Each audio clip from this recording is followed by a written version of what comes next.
The European Central Bank has had only 3 presidents in its relatively short existence. It was created in 1998 ahead of the introduction of the euro, and back then it had just 11 countries to worry about. Now it has to juggle the intricacies of 19 countries that use the euro, and major challenges lie ahead for the next president. But this is what it looks like right now. And Jean-Claude Trichet, we're going to be speaking to him in just a few minutes. He's the man that navigates the eurozone area and Europe out of the financial crisis in 2008.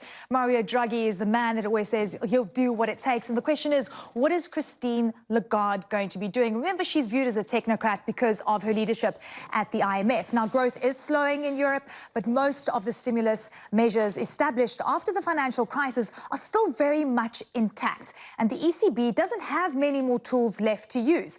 Political pressure exists on all sides. Donald Trump has publicly berated the bank and is threatening the EU with a trade war. And, of course, there is the uncertainty of Brexit. In addition, Eurosceptics across the continent are making life tough for believers in the European project. Jean-Claude Trichet was president of the ECB from 2003 to 2011, and he now joins us tonight from Paris. Mr. Trichet, very good to have you on the show. Thank you so much for joining us.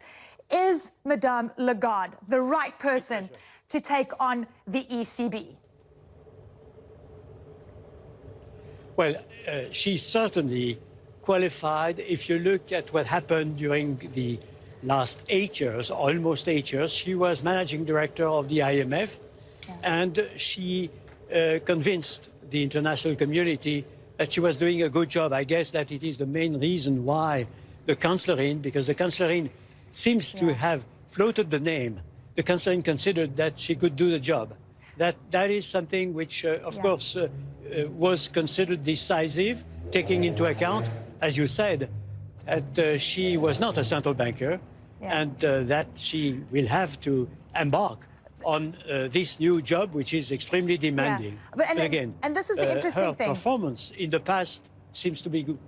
This is the interesting thing, because she's not a central banker, she's not an economist, she is, she's got political savviness, and this is the thing, people are saying, what is she going to bring to the ECB that traditionally has been very strict on looking at the technical aspects of things? Is this what the ECB needs right now, or is it becoming too political? Well, I would say that, again, she's not a central banker, that's absolutely clear. Yeah. She has not got a degree or a PhD in economics. On the other hand, she ran, if I'm not misled, the International Monetary Fund, which is the central economic powerhouse in the world, and also is an international monetary fund, as the name indicates. So I think that one has to say good luck, and I'm sure that all the members of the Governing Council will consider that the success of the ECB, her own success, the success of the college, is at stake, which is very important for Europe, of course, but also very important for the world. Okay, it is really the equivalent of Jerome Powell and of the Open Market Committee.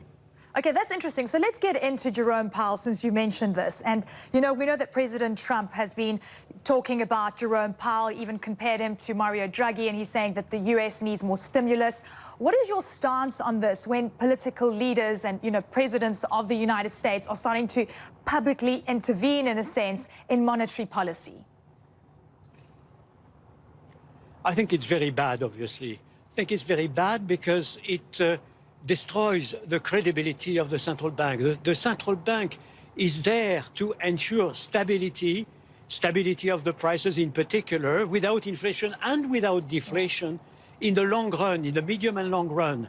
And market participants, investors, savers, economists, economic agents have to trust the institution. Otherwise, bad things can happen. So I think that it would be good if the political sphere could be more prudent. In Europe, as you know, the independence of the central bank is guaranteed by the treaty in very, very, very strong words. Mr. Trichet, we know that you hiked rates, in 2011, and it's a conundrum that a lot of central bankers face. Do you look at the data? Do you be proactive? Do you be reactive? And, what are your assumptions going forward? And it's interesting because Christine Lagarde at the IMF obviously talks about being prudent, don't overstimulate because you create bubbles.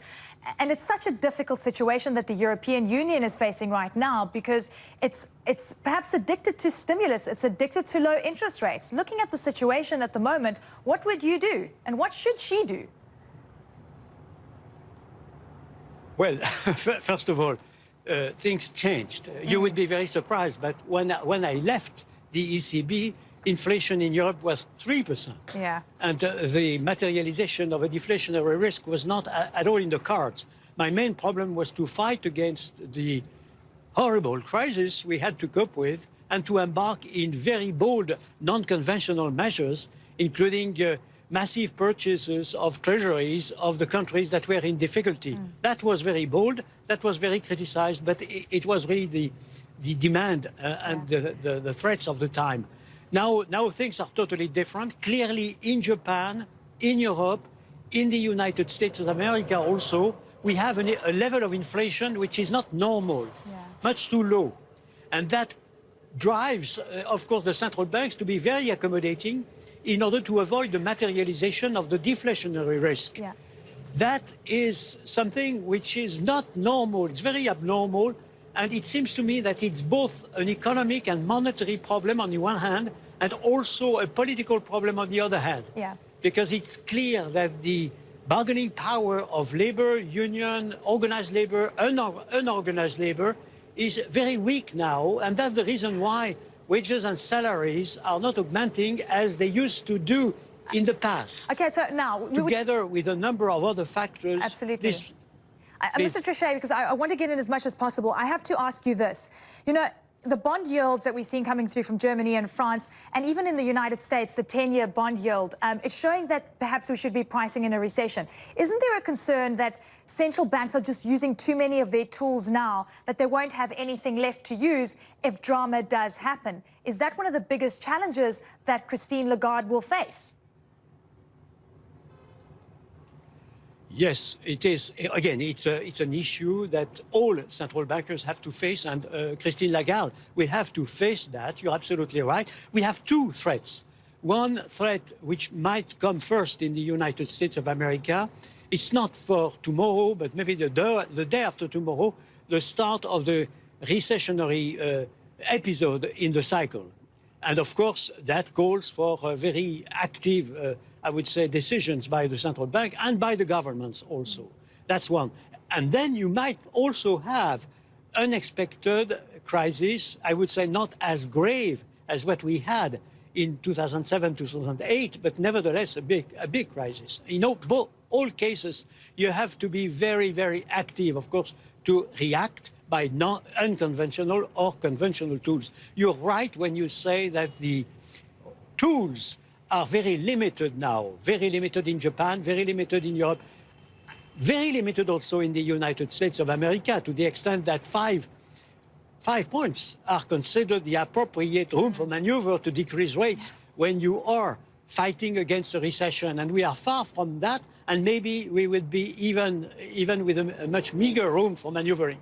So we are in a difficult situation, obviously, and that's the reason why I'm making the point that we have a connection between the problems of the central banks, the problem of very low inflation, and by way of consequence, very low interest rates, and also the frustration of a large part of the population with things that they are not treated as they should. Absolutely. And that's so-called populism in all the advanced economy. Absolutely. So, yeah, and there is a connection there. So the problem that we have to face up with in the central banking is also partially of a political nature. That's the reason why I used to say myself, the central banks are not the only game in town. We need the other partners, parliament, executive branches, and so forth, and the private sector to step in. It's very important. So what would you then do if you were Christine Lagarde and getting in and so much expectation that you would usher in a new era of something new and think differently? What would be your first move? And it's interesting, you're now watching from afar. I'm sure you're glad you're not in this drama, but what would you do? No, frankly speaking, do not need to rock the boat. There is a college. The college has taken a lot of decisions. New ways were indicated by Mario Draghi in the last colloquium he participated in Sintra, Portugal. And I would not suggest myself, neither the college, don't forget all decisions are taken by the governing council. And I would not suggest Christine to rock the boat and do something totally different. But I expect all central bankers, Christine as well as all others, to communicate very, very clearly that if the rest of the society, again, the political sphere as well as the private sector, thinks that the central bank can settle everything, they are wrong, because central banks need the participation of the other partners, true in Japan, true in Europe, for Christine as well as for Mario, true in the United States. Mr. Trichet, what a pleasure to speak to you, sir. Thank you very much for making the time and for your insights.